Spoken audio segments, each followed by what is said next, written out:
I've called them the TV party. I've called them state-owned media, wannabe, cheap, rip-off of Pravda, low-rent Pravda. These folks are state media, okay? NBC, CBS, ABC, they're never going to tell you at this point the truth about Big Pharma. They're not going to tell you the truth about big banks. Look at what happened to that, the Virgin Island Attorney General, right? She comes out with a lawsuit against the gods of this D.C. government and ideology, J.P. Morgan, the bank, because of what they were doing with Jeffrey Epstein. She gets fired the next day while Biden's over there. That's what you get. Pathetic scoundrel mafia thug trash like that. There's nothing grandiose about that stuff. We have to have mercy. We have to have forgiveness when people are showing repentance. But we do not have to dress up in some kind of veneer of grandiosity or decorum what is stinky, trash, thuggish behavior on behalf of the Uniparty. Look what they're doing.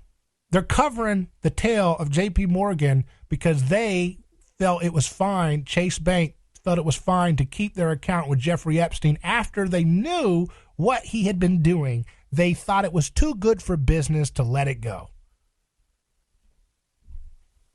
That tells you everything you need to know about the moral character of the media. Remember ABC, that anchor caught on tape? Oh, yeah, we were going to get Jeffrey Epstein, and they said, no, don't do that. Because they're not free press. They are state media trash fake news.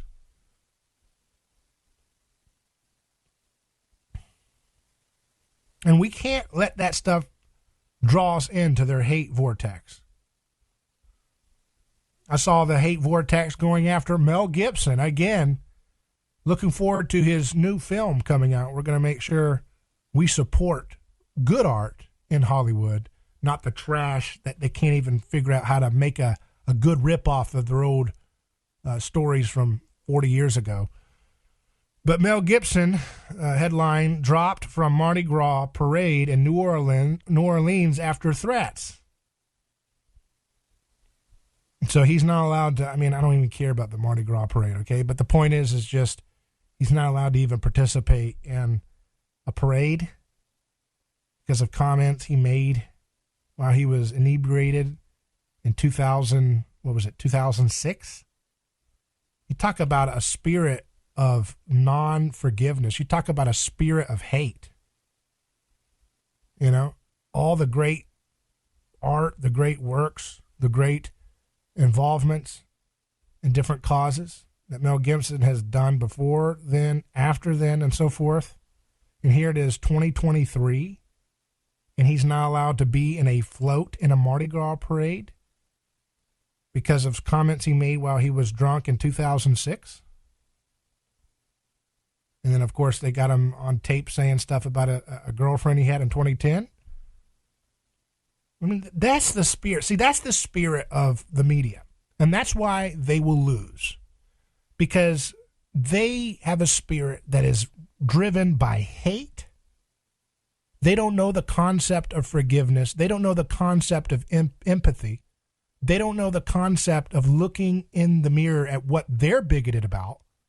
All the folks that want to throw stones at Mel Gibson, what bigotries do they have in their ideology that allow them to pulverize people in Libya, for example, in support of the American foreign policy, or pulverize innocent flesh and blood in Ukraine for a no-win war that the American establishment helped foment?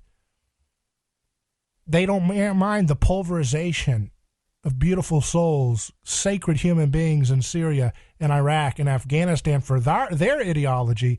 But if Mel Gibson makes a comment while he's drunk in 2006 or says something in 2010, by 2023 he's not allowed to be in a float in a parade in Mardi Gras, even after all the beautiful works he did, like Hacksaw Ridge. That's a beautiful film. Wiped the floor with the trash that Hollywood puts out in terms of speaking to the human spirit and really wrestling with questions the way good film should be.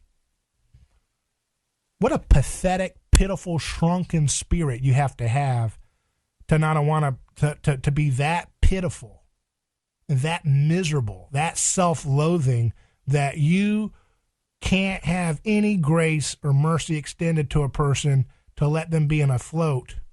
How many years after he made a comment while he was drunk? How stupid and pathetic. These are that is a mental midget, intellectual midget, emotional midget, spiritual midget. We're not going to be letting that kind of media framework dictate the terms of our culture, okay?